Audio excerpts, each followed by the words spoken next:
Assalamualaikum warahmatullahi wabarakatuh. Kembali lagi di channel YouTube aku. Jangan lupa untuk selalu like, comment, subscribe. Jangan lupa juga untuk selalu di view video-video aku. Kalau misalkan bermanfaat, jangan lupa di-share juga.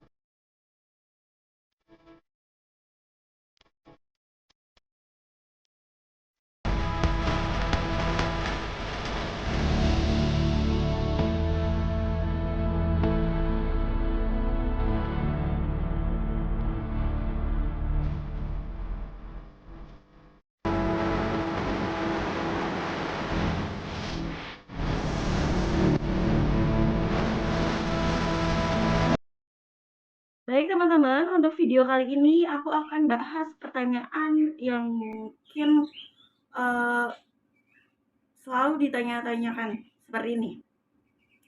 Sudah tidak bekerja dengan batas waktu yang lama, tapi BPJS ketenagakerjaannya masih aktif dan belum bisa decline. Itu kenapa? Oke, untuk video lebih lengkapnya dan untuk penjelasan yang lebih jelas, stay tune terus ya. Oke teman-teman, untuk videonya atau penjelasannya kita bahas di sini ya. Tapi sebelum bahas masalah kenapa BPJS Ketenagakerjaan tidak bisa langsung diambil, teman-teman itu harus tahu terlebih dahulu tentang sistem penggajian ya teman-teman. Jadi perusahaannya teman-teman itu menganut sistem penggajian seperti apa? Setahu aku sistem penggajian itu ada 2 sistem ya. Kalau salah boleh dikoreksi.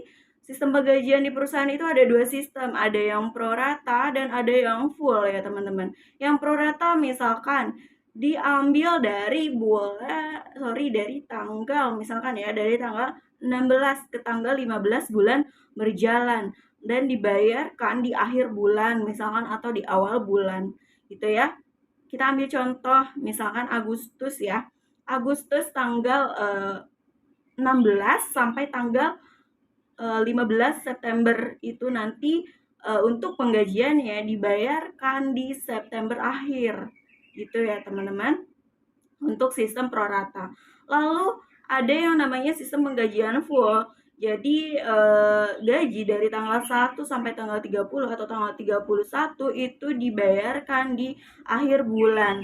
Itu untuk sistem penggajian full ya teman-teman. Oke, kalau sudah tahu tentang sistem penggajian, lalu teman-teman harus ingat resign-nya itu di tanggal berapa. Kalau sudah tahu nih sistem penggajiannya di yang perusahaan teman-teman anut itu, misalkan kita ambil contoh yang pro rata ya, 15 ke 16 misalkan ya. Sekarang tanggal 23 September dan menganut sistem pro rata. Sedangkan teman-teman misalkan baru keluar di tanggal 23 ini. Nah, berarti dari tanggal 16 Agustus ke tanggal 15 September itu nanti akan dibayarkan oleh perusahaan di tanggal 30 September ya teman-teman. Dan ke BPJS Ketenagakerjaannya pun masih tersalurkan iurannya. Oke. Jadi masih tersalurkan. Nanti di akhir bulan September itu teman-teman hanya mendapatkan gaji atau upah dari tanggal 16 Agustus ke tanggal 15 September. Nah, bahasanya sisa hari ya.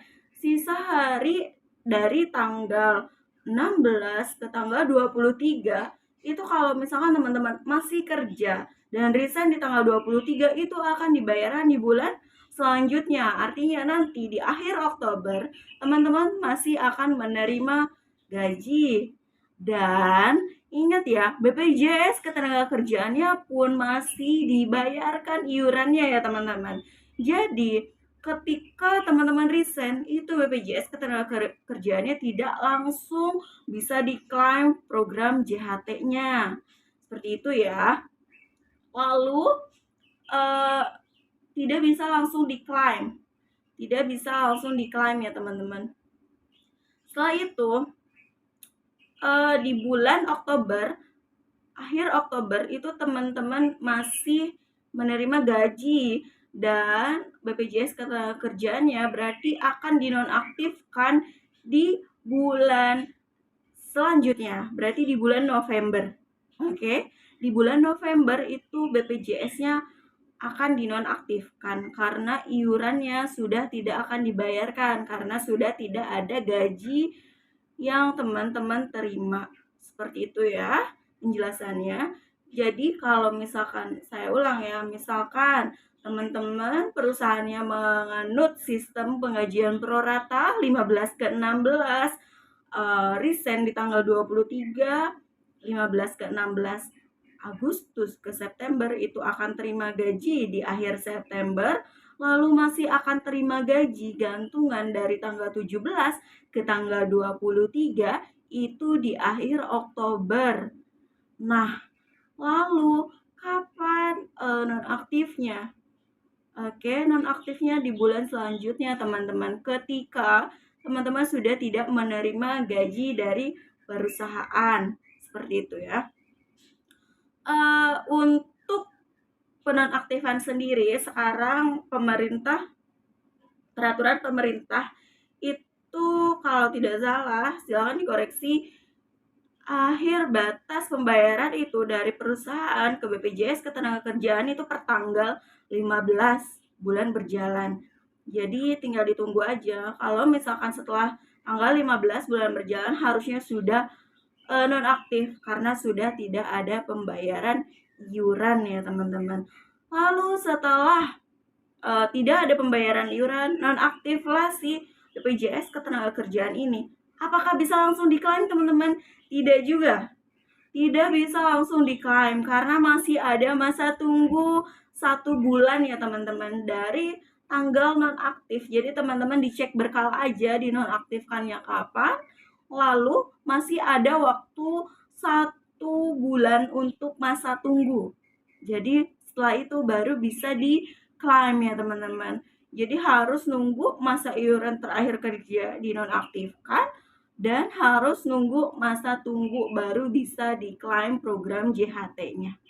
Oke teman-teman, mudah-mudahan jelas ya penjelasannya. Jadi meskipun teman-teman sudah tidak bekerja di bulan September, 23 September resign, artinya nanti Oktober BPJS-nya masih dibayar oleh perusahaan, dan di November itu baru nonaktif.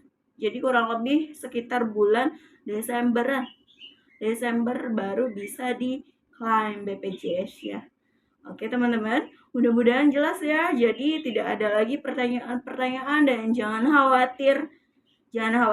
Itu uang yang ada di dalam BPJS Ketenagakerjaan program JHT-nya itu hak teman-teman full. Jadi masih bisa diambil dan jangan khawatir kalau misalkan posisi statusnya belum nonaktif. Jadi tinggal ditunggu aja.